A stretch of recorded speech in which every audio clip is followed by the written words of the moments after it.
آپ نے ارشاد فرمایا اپنی بیویوں کے لیے زیب و زینت اختیار کرو، میں قربان جاؤں۔ میں تو آپ کو نبی کا دین بتا رہا ہوں، آپ کہتے تو دین بڑا اوکھا کام، بیوی واسطے چنگے کپڑے پاؤنا اوکھا کام۔ میرے نبی نے کہا اپنی بیویوں کے لیے زیب و زینت اختیار کرو۔ سبحان اللہ۔ عورتوں سے کہا، واہ واہ، قربان جاؤں، اشارتاً ہمیں مردوں کو صراحتاً، عورتوں کو اشارتاً، اپنی بیویوں کے لیے زیب و زینت اختیار کرو۔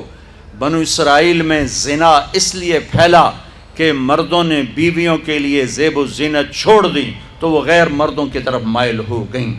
اور پھر عورتوں کو فرمایا کہ خامدوں کے لیے تیار ہو۔ کیسے؟ آپ نے فرمایا جنت کی حور اپنے خامند کے لیے ایسے تیار ہوگی جیسے ام سلمہ میرے لیے تیار ہوتی ہیں۔ سبحان اللہ، سبحان اللہ۔ ابھی عورتوں نے شادی پہ جانا ہو تو بیچارے مرد دی مصیبت آئی ہوندی ہے، وہ ترائے جتیاں تروٹ جاندیاں کپڑے ڈھو ڈھو کے، اور خامند کے لیے تیار ہونا ہو تو انہوں موت پہ جاندی۔ اپنے خامدوں کے لیے تیار ہو ورنہ وہ اور عورتوں کی طرف مائل ہو جائیں گے۔ یہ اس میں خفیہ پیغام ہے۔ میرے نبی حیا والے ہیں، پاکیزہ زبان، پاکیزہ ذات۔ مردوں کو صراحتاً فرما دیا اپنی عورتوں کے لیے تیار ہوا کرو۔ بنو اسرائیل میں اس وجہ سے فحاشی پھیلی۔ اور پھر اشارتاً جنت کی حور اپنے خامند کے لیے ایسے تیار ہوتی ہے جیسے ام سلمہ اللہ کے رسول کے لیے تیار ہوتی ہیں۔ جب حضرت فاطمہ رضی اللہ تعالیٰ عنہ کی شادی ہوئی اور نکاح ہو گیا اور رخصتی 1 ماہ بعد، 2 ماہ بعد، 6 ماہ بعد، 1 سال بعد یا فوراً، یہ ساری روایات ہیں، لیکن زیادہ صحیح ہے کہ کچھ عرصے بعد رخصتی تھی، فوراً نہیں تھی۔ تو جب حضرت علی نے آ کے رخصتی کا مطالبہ کیا حضرت ام ایمن کے ذریعے سے، تو آپ نے حضرت حفصہ اور حضرت ام سلمہ اور حضرت عائشہ ان تینوں سے فرمایا کہ تم جانتی ہو نا میری بیٹی فاطمہ مجھے کتنی محبوب ہے، میری بیٹی کو دلہن بناؤ۔ اللہ اکبر، میری بیٹی کو تیار کرو۔ یہ میں دین بیان کر رہا ہوں، بے پردگی نہیں، بے حیائی نہیں، زیب و زینت میرے دین کا حصہ ہے، میرے نبی کی شریعت ہے۔ میرا نبی خوبصورت دین لے کر آیا ہے، ایک خوبصورت زندگی لے کر آئے ہیں۔ پتہ نہیں ہم نے کہاں سے عجیب و غریب دین کے فلسفے نکال لیے ہیں۔ سبحان اللہ، قربان جاؤں۔ آپ نے کہا جابر شادی کی؟ کہا جی کی۔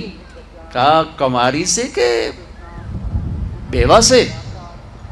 کہا جی بیوہ سے کی۔ کہا اللہ بکرن فتلاعبک وتلاعبها، ارے تو نے کنواری سے کیوں نہ کی؟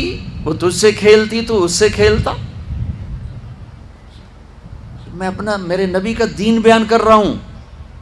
آپ کیا سمجھنا صرف رمضان کے روزے رکھنا دین ہے؟ ہاں وہ دین ہے، بہت بڑا حصہ ہے دین کا۔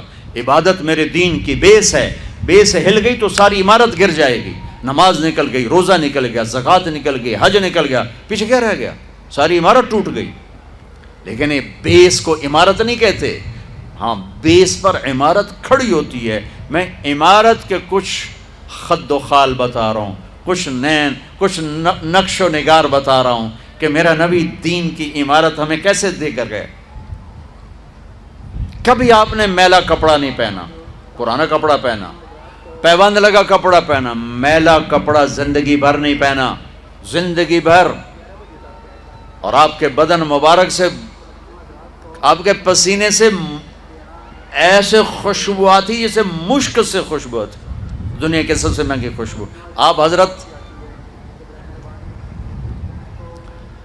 ام سلیم کے گھر میں آرام فرما رہے تھے دوپہر کے وقت، تو آپ یوں کر کے سوئے ہوئے تھے، یوں یہ کوہنی آگے نکلی ہوئی تھی۔ آنکھ کھلی تو دیکھا ام سلیم نے یہاں بوتل رکھی ہوئی، یہاں تو آپ نے کہا کیا کر رہی ہو؟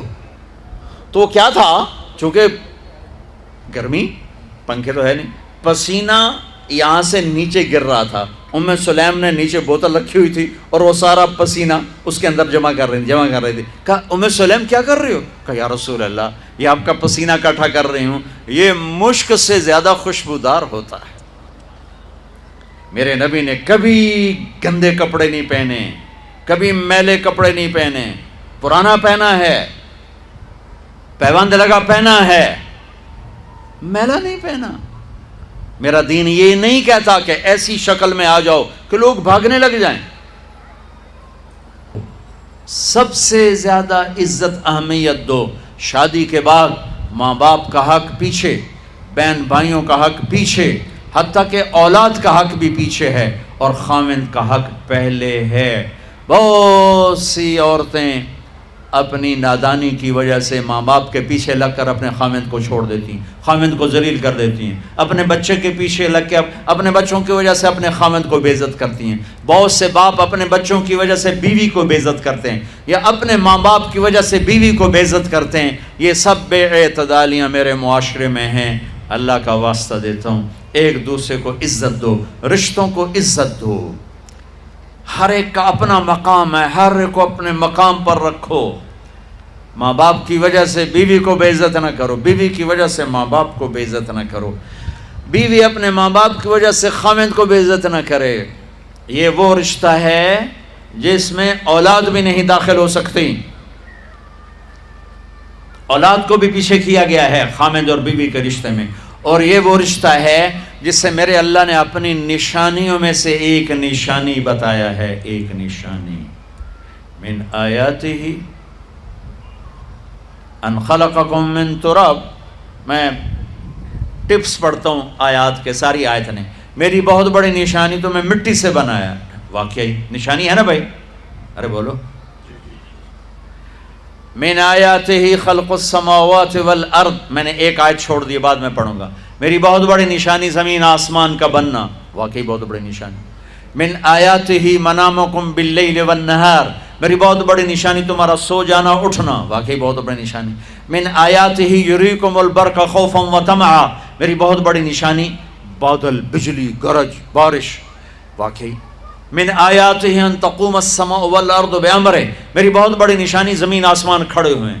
من آیاتہ ان یرسل الریاح مبشرات. میری بہت بڑی نشانی کہ گرم ہوائیں ایک دم ٹھنڈی ہو کر بادل لے کر آتی.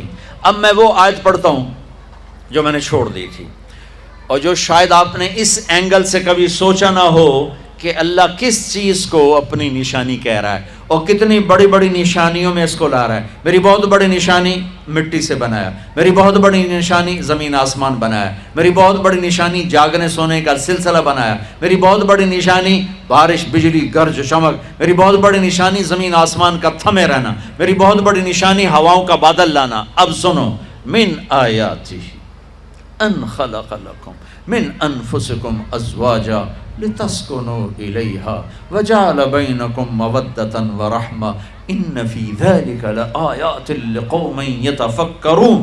اللہ اکبر. صرف یہاں یتفکرون کا لفظ اللہ لے کر آئیں کہ غور کرو گے تو پتہ چلے گا نشانی کیا. میرا اللہ کہہ رہا ہے کہ میری بہت بڑی نشانی ہے کہ میں نے خاوند اور بیوی کا رشتہ بنایا. کبھی یہ اس طرف دھیان گیا ہے کہ یہ جو ہم خاوند بیوی بیٹھے ہیں یہ اللہ کی بہت بڑی نشانی کبھی خیال ہے؟ اللہ اکبر. اللہ نے ماں باپ کا رشتہ بنایا، اسے نشانی نہیں کہا. اللہ تعالیٰ نے اولاد کا رشتہ بنایا، اسے نشانی نہیں کہا. اللہ نے دادے پوتے بھی جتلائے، اسے نشانی نہیں کہا.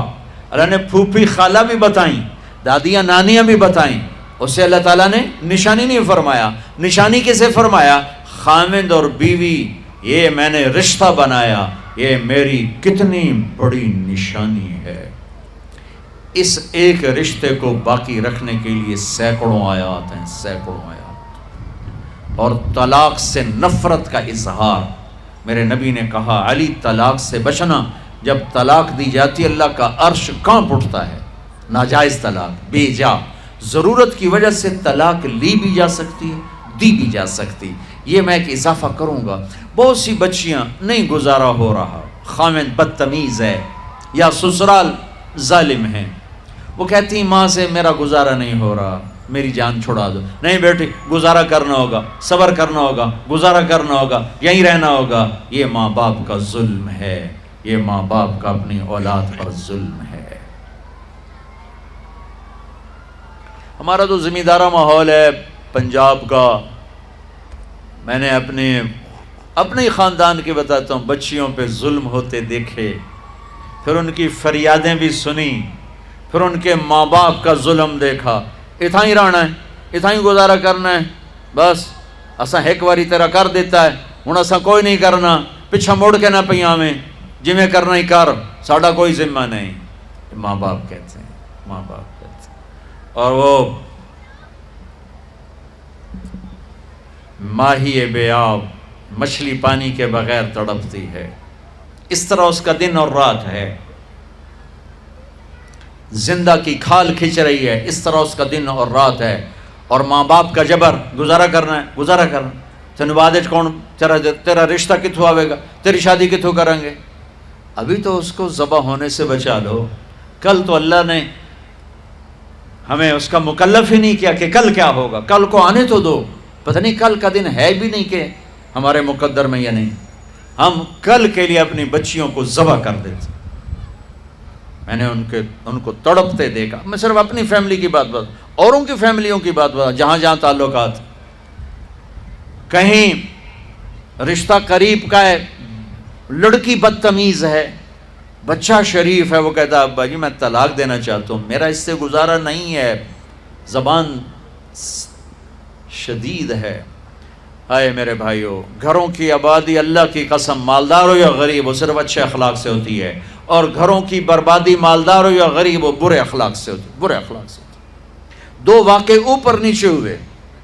ایک خاتون ملی، مجھے تعارف کرایا گا کہ ایک خاتون آ رہی ہیں، ان کے خاوند کھربوں پتی ہیں، کھربوں پتی. ٹھیک ہے جی آؤ.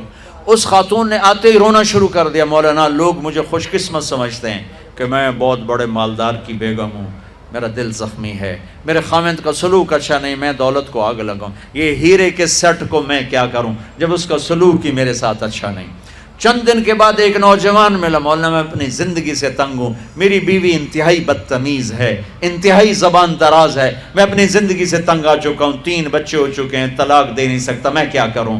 یہ روزمرہ کے واقعات ہیں. تو ضرورت کے لیے طلاق دی جا سکتی ہے، لی جا سکتی ہے، نہ عیب ہے نہ تانا ہے، نہ ذلت ہے نہ کوئی داغ ہے. لیکن ابھی فیصل آباد سے ایک بچی ملی، اس کی بچی گود میں. طلاق کیوں ہو گئی؟ کہا سسرال نے کہا بچی کیوں پیدا ہوئی ہے، گھر واپس جا. طلاق دے دی. بچی پیدا ہونے پہ طلاق دے دی. پچھلے ہفتے ملا ہوں، پچھلے ہفتے. کیا قصور ہے جی، بچی پیدا ہوئی طلاق دے دی. اور یہ 3 دن پہلے اسلام آباد میں خاتون ملی کہ سسرال نے گھر سے نکال دیا. کیوں؟ 3 بچیاں گھر سے نکال دی. 3 بچیاں پیدا ہونے پر گھر سے نکال دیا. یہ بھی اسی دیس کی کہانی ہے، یہ بھی اسی دیس کی دکھ بھری داستان ہے. ظلم صرف وہ نہیں جو بھتہ کی پرچیاں آ رہی ہیں اور جو دہشت گردی ہو رہی ہے، یہ گھر جیسے وہ بہت بڑا ظلم ہے، ایسے یہ بھی بہت بڑا ظلم ہے کہ کہیں بچیاں ذبح ہو رہی ہیں، کہیں بچے ذبح ہو رہے ہیں.